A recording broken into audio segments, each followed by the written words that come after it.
Hello, people, YouTube. It is on Malik Aaron. I know this is ridiculously late. My apologies. But before I get to a review, I have some, I guess you could say, a little update or announcement or whatever. I'm going to be seeing Black Panther this weekend. I tried to see it last weekend, didn't work out too well. So this weekend, hopefully, should be a lot better. And in terms of other movies that I would like to review or watch, they'll be coming out in the next 2 months. There's a good number of them that'll be coming out. I mean, I'd like to review Annihilation, Red Sparrow, probably not. Wrinkle in Time, don't know. Tomb Raider, probably. Pacific Rim Uprising just looks bad. It just does, in my eyes. So that's probably a no. Ready Player One, I'm only going to watch because of Iron Giant. That's about it. A Quiet Place I actually want to watch because it looks really good. Blumhouse's Truth or Dare, nah, looks lame. Rampage could be fun, mainly because it's The Rock killing ninjas and fighting a bunch of big old CGI monsters. Sounds fun. And that's pretty much about it for March and April. You know, the months before the big summer season. I'll definitely make a video about that. Maybe my top 5 anticipated summer movies of 2018. That'll come a couple months from now. So yeah, that's a little update on what's been going on. You know, the movies that I'm thinking about reviewing, because I haven't done too many of movies that recently came out. Last one I did was Last Jedi, and that was well over 2 months ago. So I really need to start doing more of those. So anywho, review time. Full warning. This movie is not for everyone. That's a blatant fact. So if you don't like the subject matter, I suggest you stop watching the video. But I'm going to review this movie because I don't hold back. You know, when it comes to I don't cower when it comes to these type of movies. And this is one movie I actually wanted to see for quite a while. It is, full warning, American History X. Yeah.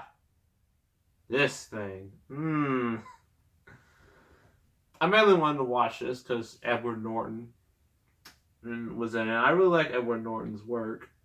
And I've heard he's amazing in this movie, so that's one of the reasons why. So I guess I'll just have to read the back of the DVD case.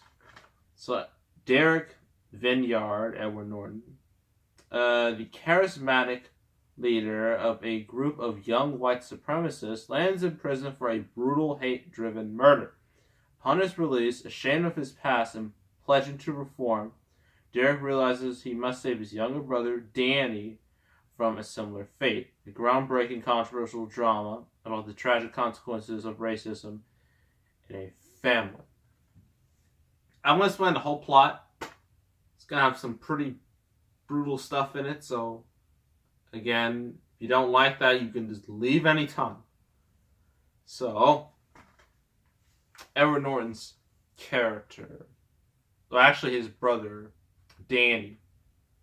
How the movie starts, well, Danny is called in the principal's office because, apparently, in an assignment, he was supposed to, write a paper about, something that revolves around civil rights. And Danny, being the white supremacist that he is, decided to do a report on Mein Kampf, a book that was, very pro-Hitler, to say the least. And he did that because his teacher was Jewish. Yeah, pretty messed up, pretty horrible. I know. I know. This movie does not hold back. Anywho, Principal, you know, who is actually an important character and is involved with like Edward Norton's character. He tells Danny like he instead of like expelling him, he can just like write a new paper and it'll be all about his brother, and it'll be called American History X, name of the movie. So with Edward Norton's character, he is definitely he's a neo-Nazi. He has his own group of people. He's a charismatic leader. He gives like speeches. People like him, or at least they like the way he describes things. And if you know white supremacists or neo-Nazis, all that, they don't like anybody who's not white. That's a fact. And, well, a couple of black dudes decided, you know what, let's try to steal his car. That's a great idea. Edward Norton, he goes after them, kills two of them. But one of them gets shot, but he's still alive. And this is going to get real graphic, so he forces the dude to open his mouth and place it on the sidewalk, the sidewalk and whatnot. And I'm just gonna say, if you've seen my show, if you've seen like my wrestling show with Seth Rollins, he does the curb stomp. If you think that curb stomp is brutal, you ain't seen nothing yet. Because Edward Norton curb stomps this dude, and it is just. I have a feeling if you watch this movie at a young age, you're going to be scarred for life when you see that. And, yeah. It's rough. Like, really rough. I mean, they don't show it entirely because, well, the movie would get NC-17 rating if it did.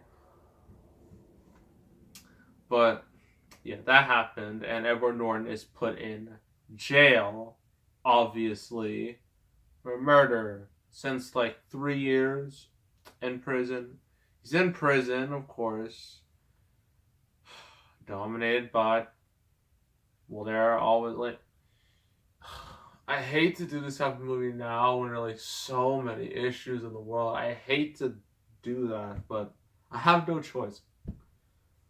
Like a lot of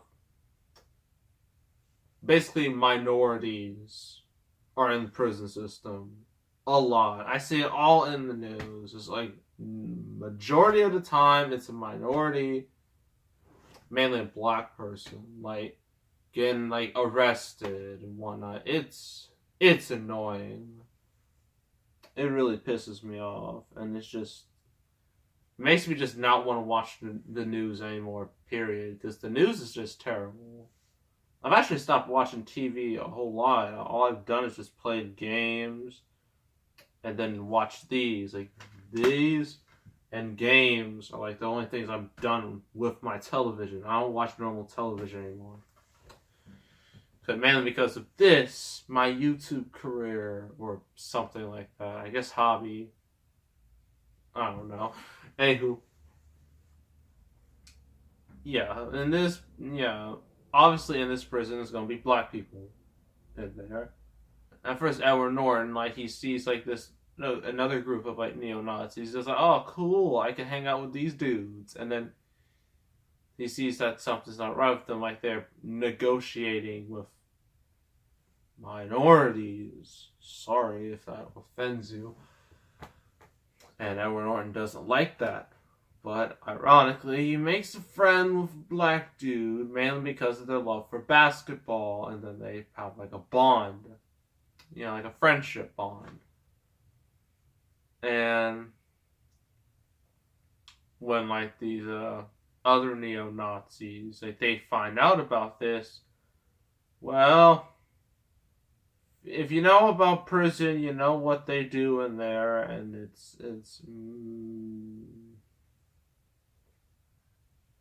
I mean, there was no soap involved.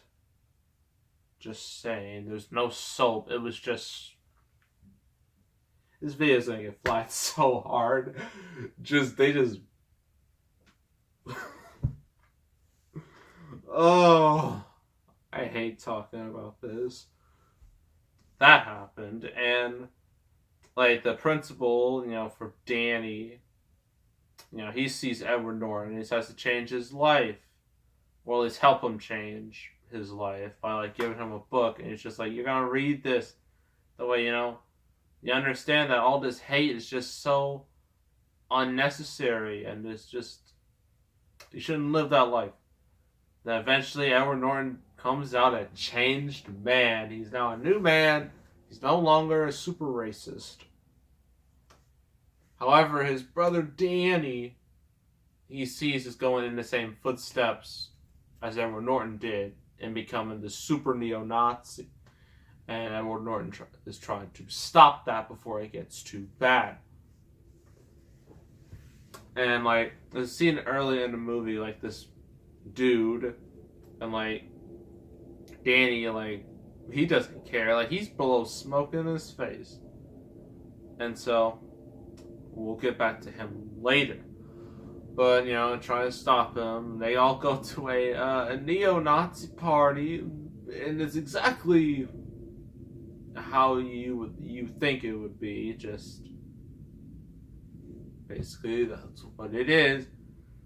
And then Edward Norton, like Danny, and his brother Danny, or Derek and Danny, sorry, they officially are just like, we're no longer this, we're not doing this no more. And then it looks like Danny, like, is finally, like he avoided that fate, his older brother Derek or Edward Norton, right? You think so? You think that leads to a happy ending, a satisfying ending, right? Wrong. Danny gets shot, murdered by like the kid, like he blew smoke in his face, shot him dead, and then Derek, comes in, and then like he just sees Danny, just blood everywhere, and then that's how it ends. It's a pretty dark ending. There's a reason why this movie never went mainstream, and it's not just because of the subject matter, though that's a big part of it, and it's mainly because the ending is pretty darn depressing. So it probably wouldn't have made it that far when you really think about it. So yeah, what do I think of this, considering this, the subject matter and whatnot? Well, this movie doesn't flinch, like, at what it's trying to do. It doesn't flinch at pretty much anything. They just like portray things straight on, like they don't sugarcoat anything. They don't make it just like, oh, they just don't like them. No, this is hate, straight up hate. Like, one of the things like Edward Norton did, like when he was like the super neo-Nazi, he has all of his friends, and they just run through a store. Obviously, and a lot of the employees are, ethnic based, mainly, different ethnicities. And the reason why he does this is because he believes that they are taking the jobs of people who've been here, the Americans, the real Americans, those type of people. And he wanted to get revenge. They just destroyed the store, harass all the employees. It's bad. So that's one thing that happened. Nortons. And uh, personally, actually, as a movie, it's really, really good. Like, it has great. I mean, it has great acting. Now, Edward Norton, how he didn't win an Oscar, I don't understand. Because like he goes all the way in this movie, with his performance, and I really appreciate that. Danny is also pretty good, but Edward Norton's like the main attraction here, the main star. And a cool little like visual type thing they do is that the present day scenes are in color, but the past flashback scenes are all in black and white, which I thought was a nice touch to it. Yeah, when it comes to like the subject matter and whatnot, I think this movie handled it very well. And like you see it all over the news, pretty much every other day, about this type of stuff. And I guess maybe if more people saw this movie, I guess it would help out a bit, but I don't know about that. Because it wasn't very successful when it first came out. But I think now in today's time frame, I mean, what do you think? You think this movie would be a bigger success now if it was released today instead of like in like 1998? Do you think it would have any effect?